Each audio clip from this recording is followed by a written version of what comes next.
Hello everyone, this is the Comino team, and in this video we will test and review the GPU model AMD RX5700 XT. The model represented here is ASUS RX5700 XT in reference design. We practically have one of the first units of this model.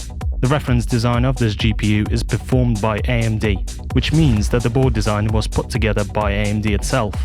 ASUS RX5700 XT belongs to the mid-range price. At the moment of making this video, it is on sale for $399 per unit. This card has factory overclocking from the manufacturer, which makes use of the game clock technology. This new AMD card would perfectly fit into any new gaming assembly. Let's take a closer look at the GPU.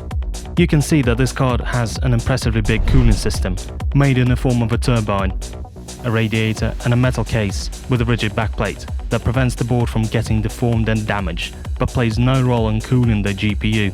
The card occupies 2 slots. There are also 3 display ports on the card, 1 HDMI for convenient connection to the monitor, nothing unusual here. Alright guys, let's disassemble the card and see how everything is arranged inside.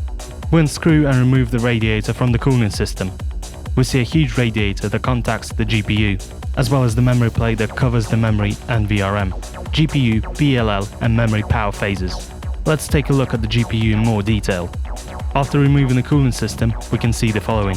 GPU Navi manufactured by 7nm technology. For example, Vega 64 was made via 14nm technology. DDR6 memory with 8GB produced by Micron, consisting of 8 microchips. GPU power supply, VRM GPU power, consisting of 6 power phases, which is pretty standard for AMD cards. Slightly above is the memory power consisting of a single power phase. At the very top, we can see the power of the memory controller in GPU, PLL power, also consisting of 1 phase. Now let's get into the most important thing, testing the video card in various operating modes. Testing the card in ether mining. First, let's take a look on how well the card will do without overclocking, in the regular mode. As we see in the ether algorithm, we got about 3,497 megahashes. For the XMR algorithm, we got about 105.4 hashes per second. Overclocking this card does not increase mining performance. Conclusion: we got a low result due to the fact that the software is not yet optimized for the new RDNA architecture. All miners are waiting for the new software and hope it will help to significantly increase the performance. In the future, we will return to this issue and compare the results with various other GPUs. Now let's turn to the game tests, namely the 3D Mark time spy.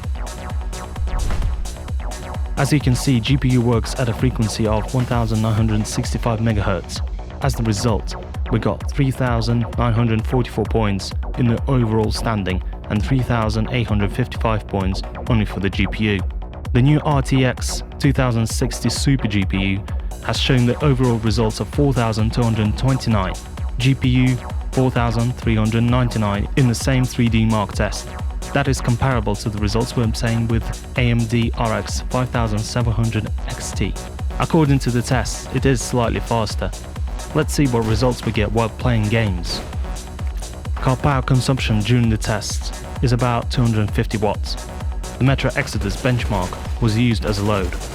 If compared with the consumption of 2060 Super, the latter consumes about 180 watts, which is 20% less. Let's see the pictures from the thermal imager. For this, we'll load the map with XMR mining to load it to the maximum. In the VRM zone, the power supply system, the heating rises to 43.5 degrees Celsius after 15 minutes of operating on 100% fan speed. The temperature is low given the room temperature of 24 degrees Celsius. GPU zone of 57.1 degrees, RAM zone of 51.7 degrees, which in fact are also quite low figures. So we can say that the GPU will work in a stable enough manner with regular cooling at 100% load. With further workload, it will warm up a little more, but not by much. Let's check the FPS in the game. We take Metro Exodus as one of the most technologically demanding games, so the outcome will be sufficient for a general conclusion. We set the resolution to Full HD and it makes no sense to set 4K, it normally does not manage such a resolution. The following results were obtained in Metro Exodus testing on extreme settings, which are very similar to the RTX 2060 Super, although here we can see that the gap between them is not that large, which is confirmed by the results represented in the table. So on to the general conclusion then. Although we have low mining performance, at the same time we see high results in the game tests. This is due to the redesigned architecture, high frequency GPU and the new memory standard, the DDR6. We can advise such a card to be used in gaming PCs. It is an excellent alternative to Nvidia in the same price range, but not for the 4K resolution. Radeon RX 5700 XT GPU is almost completely alike to Nvidia RXT 2060 Super when it comes to games, but we personally think that the only difference is in that AMD drivers are not as optimized as Nvidia's, bypassing it by 10% in benchmark tests. In the future, more is to be expected from this GPU after new drivers are released, especially ones that suit miners. Subscribe to our channel, leave your comments and like if you enjoyed this video. Thank you, and until next time.